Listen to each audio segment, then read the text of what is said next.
दोस्तों, आज के समय में हर इंसान चाहता है कि हम अपनी फैमिली को लग्जरी सुविधा दे सकें। मतलब अच्छे से अच्छा खाना खिलाएं, अच्छे से अच्छे कपड़े पहनाएं। हर एक सुविधा हर इंसान देना चाहता है अपनी फैमिली को। क्या आपको पता है, इसके लिए भी हमें पैसे की ही ज़रूरत पड़ती है। हेलो एवरीवन, मैं हूँ राधा चौहान और आपके अपने चैनल क्रिएटिव चौहान में आपका बहुत बहुत स्वागत है। आई होप आप सब अच्छे होंगे और सेहतमंद होंगे और आप लगातार मेरी वीडियो के साथ भी बने हुए होंगे। दोस्तों, आज की वीडियो है हमारी मनी सेविंग के ऊपर। क्योंकि देखो, हर इंसान चाहता है, मैंने जैसे बताया आपको कि हर कोई चाहता है कि हमारी फैमिली खुश रहे और अच्छे से रहे। इसके लिए हमें ऑब्वियसली पैसे की ज़रूरत पड़ती है। अगर हमारे पास भरपूर पैसा है तो हम अपनी फैमिली को सारी सुविधाएं दे सकते हैं। लेकिन जो एक मिडिल क्लास फैमिली होती है ना, वो बहुत परेशानियों से गुजरती है पैसों के लिए। तो आज हम मिडिल क्लास लोग देखेंगे कि अपनी ज़िंदगी में और क्या क्या बेहतर तरीके हो सकते हैं पैसे बचाने के। आज मैं 6 पॉइंट बताऊंगी। इन 6 पॉइंट में से कोई पॉइंट पसंद आए तो वीडियो को लाइक शेयर ज़रूर कीजिएगा।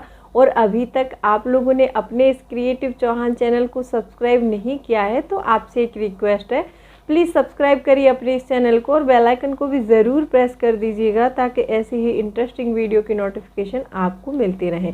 दोस्तों, वीडियो पसंद आए तो एक लाइक ज़रूर कर दीजिएगा। तो चलिए स्टार्ट करते हैं वीडियो को। सबसे पहला पॉइंट आता है कि आपके जो भी ऐसे खर्चे हैं जो आपको एक्स्ट्रा लगते हैं तो उन खर्चों को अलविदा कह दीजिए। होता ऐसा है कि देखो, हम जब घर चला रहे हैं, हम पैसे कमा के लाते हैं तो हमें बहुत सारे खर्चे हम जाने अनजाने में ऐसे कर देते हैं कि शायद जिन खर्चों की हमें नीड नहीं थी लेकिन हम बहुत काफ़ी लंबे समय से करते चले आ रहे हैं और हमें लगता है कि ये हमारी ज़रूरतें हैं, लेकिन वो वाकई में हमारी ज़रूरतें नहीं है, वो हमारी चाहतें हैं। देखो, एक अच्छा खाना, हेल्दी खाना, एक ऑफिस में अच्छा अपना ड्रेस कोड पहन कर जाना, ये हमारी ज़रूरतें हैं। पिज़्ज़ा खाना, बर्गर खाना और मतलब डेली डेली फैशन वाले नए नए कपड़े पहनना, महंगी महंगी घड़ियों, महंगी महंगी जूतों का शौक़ रखना, ये हमारी चाहते हैं। लेकिन हम क्या समझते हैं पता है, ये भी हमारी ज़रूरतें हैं और हम लंबे समय से इन चीज़ों पर पैसा बर्बाद करते आ रहे हैं। तो ऐसे बहुत सारे, मतलब सिर्फ मैंने 2 चीज़ का एग्जाम्पल दिया है, कपड़े और खाने का।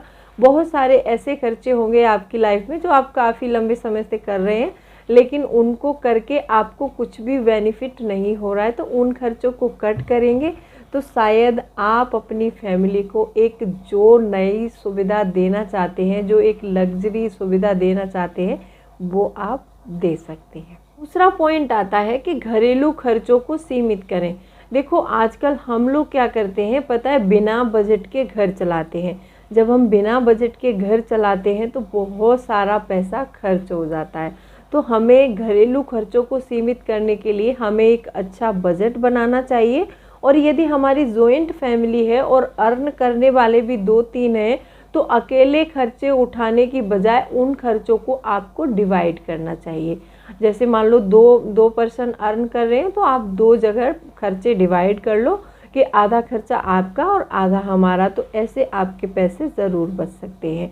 और जो मतलब लगता है आपको कि बजट, आप सिंगल ही अर्निंग पर्सन हैं, आप सिर्फ अकेले ही कमाते हैं, कोई और कमाने वाला नहीं है, तो आप अपने घर का एक इमीडिएटली बजट बना लीजिए।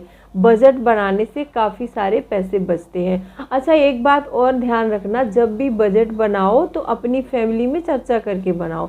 यदि बूढ़े माँ बाप हैं तो उनकी दवाई का खर्चा भी होगा। यदि आपके छोटे बच्चे हैं, स्कूल जाते हैं, तो उनकी स्टेशनरी का खर्चा होगा। आने वाला कोई छोटा बड़ा नया खर्च जुड़ने वाला है तो उसके लिए भी पहले से प्लान करो।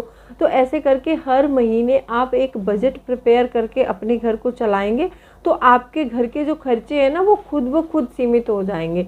तो आपको ये ज़रूर कर कर देखना चाहिए। आप लोगों को लगता है कि हमारा पैसा क्यों नहीं बच रहा। बहुत से लोगों के कमेंट आते हैं कि दीदी पेमेंट तो आती है लेकिन पैसा नहीं बचता है। तो यदि हम बिना बजट के खर्च कर रहे हैं, बिना किसी प्लानिंग के खर्च कर रहे हैं, तो हमारा पैसा डेफिनेटली नहीं बचेगा। यदि आप चाहते हैं पैसे बचाना और फैमिली को अच्छी सुविधाएं देना, आगे चल कर के पैसे वाले बनना, तो आपको एक बजट ज़रूर प्रिपेयर करना चाहिए। तीसरा पॉइंट आता है कि अनचाहे इंस्टॉलमेंट से खींचे हाथ। अनचाहे इंस्टॉलमेंट से मेरा मतलब है कि आजकल आपने देखा होगा कि कोई महंगी या फिर कोई लग्जरी चीज़ होती है जिसको हम मतलब नगद में नहीं खरीद पाते। कभी कभी ऐसा होता है कि जैसे हमें कोई फ़ोन पसंद आ गया या फिर हमें कोई टीवी पसंद आ गई हमें, या फिर कोई फ्रिज पसंद आ गया, वो कोई भी आइटम हो सकता है, हम उसको पूरा नगद में नहीं खरीद सकते। तो हम क्या करते हैं कि इंस्टॉलमेंट पर लेकर आते हैं।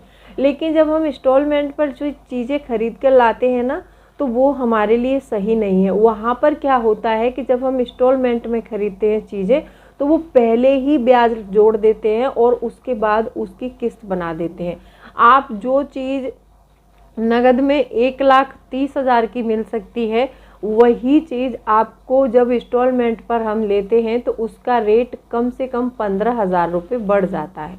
तो ऐसे ही करके यदि आप भी इंस्टॉलमेंट पर हर चीज़ परचेस कर लेते हैं तो थोड़ा रुक जाइए, उसके लिए आप पैसे जोड़िए और निवेश करते रहिए।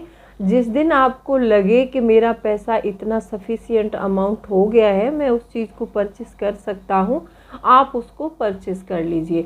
लेकिन कोई भी सामान परचेस करने से पहले एक चीज़ और याद रखिए हमेशा कि उस चीज़ को आप यूज़ कितना कर रहे हैं।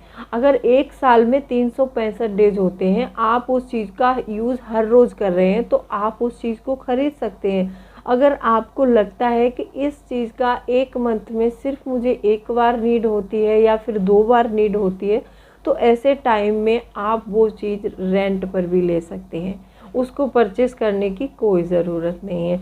तो ऐसे ही यदि आपके पास कोई पुराना फ़ोन है और आपका सिर्फ दिल आ गया है कि मुझे आईफ़ोन लेना है, और आप आईफ़ोन जाके तुरंत खरीद लेते हैं, ये जो इसी में मैं बताती हूँ, एक जो इम्पल्स बाइंग होती है ना, कि हमको एक क्रेविंग सी होती है, कभी कभी होता है ना कि क्रेविंग हो रही है, खाना ये खाना ही है मुझे, तो उस समय वो चीज़ हमें नहीं मिल पा रही है तो हम उसके लिए बहुत ज़्यादा मतलब उतावले हो जाते हैं। तो आपने देखा होगा कि किसी ने आईफोन ख़रीदा है तो मुझे भी आईफोन चाहिए, तो आपको लेकिन नीड नहीं थी आईफोन की, सिर्फ आपका मन हो गया कि मेरे पड़ोसी ने या फिर ऑफिस में मेरे किसी कलीग ने ख़रीद लिया है तो मुझे भी आईफोन लेना है, तो आपका सिर्फ मन हो गया, वो आपकी चाहत हो गई। क्योंकि आपकी ज़रूरत तो जो आपका पुराना फ़ोन है उससे पूरी हो रही थी, लेकिन आपकी चाहत नहीं पूरी हो पा रही है। आप चाहतें पूरी करने के लिए सामान इंस्टॉलमेंट पर लेते हैं, तो ये चीज़ आपको नहीं करनी चाहिए। क्योंकि एक मिडिल क्लास फैमिली में हर जगह सोच समझ के खर्च करना पड़ता है कि मुझे कौन सा खर्च करना है, कौन सा नहीं करना है।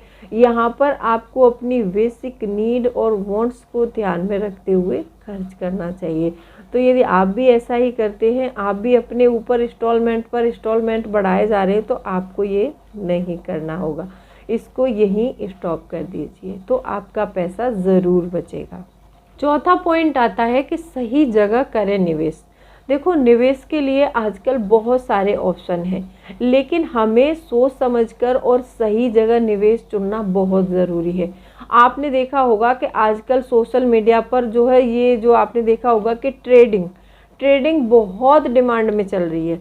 लोग, हर कोई लोगों को पागल बना रहा है, ट्रेडिंग करो ट्रेडिंग करो। ट्रेडिंग में कुछ नहीं रखा है। देखो, यदि आपको जानकारी है, आपके पास टाइम है, आप बिल्कुल वेले बैठे हैं घर पर, तो आप ट्रेडिंग कर सकते हैं, क्योंकि आपको ट्रेडिंग में नज़र नहीं हटानी है अपने लैपटॉप से।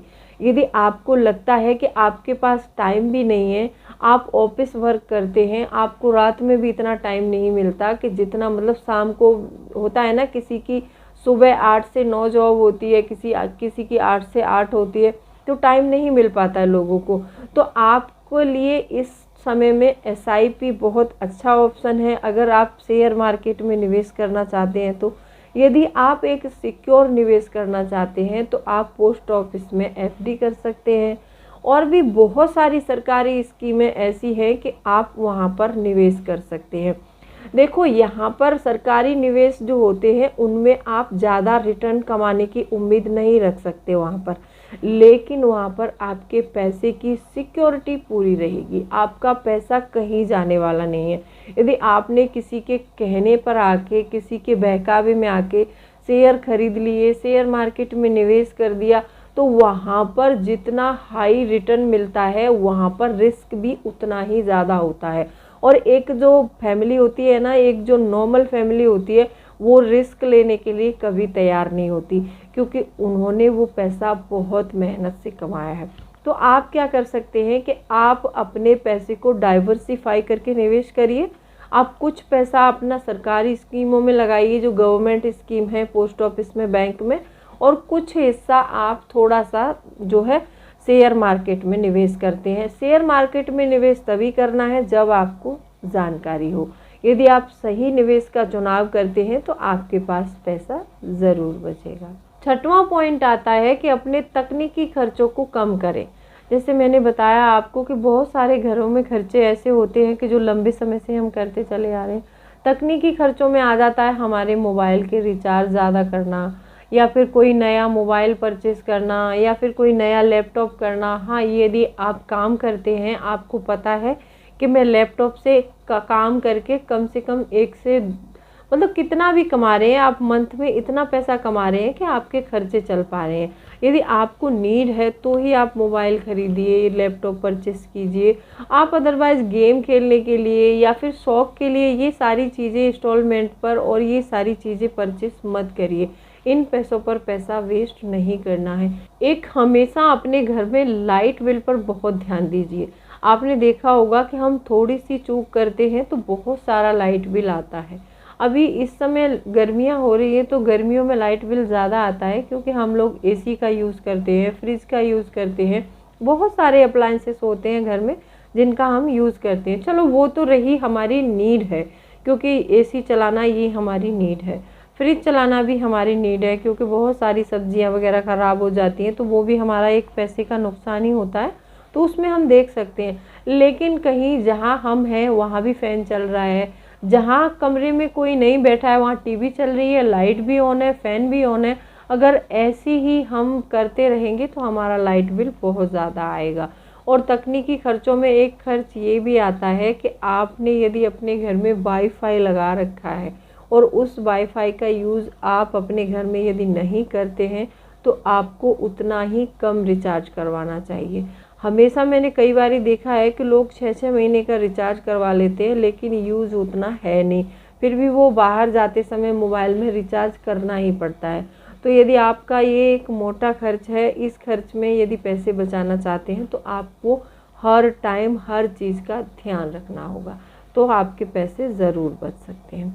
आई होप आपको वीडियो पसंद आई होगी। वीडियो पसंद आई है तो वीडियो को लाइक शेयर ज़रूर कीजिएगा। तो चलिए मिलती हूँ अगले वीडियो में, तब तक के लिए bye bye. Thanks for watching. और कोई भी क्वेरी है तो आप मुझे कमेंट सेक्शन में लिख सकते हैं, और वीडियो को ज़्यादा से ज़्यादा शेयर ज़रूर कीजिएगा।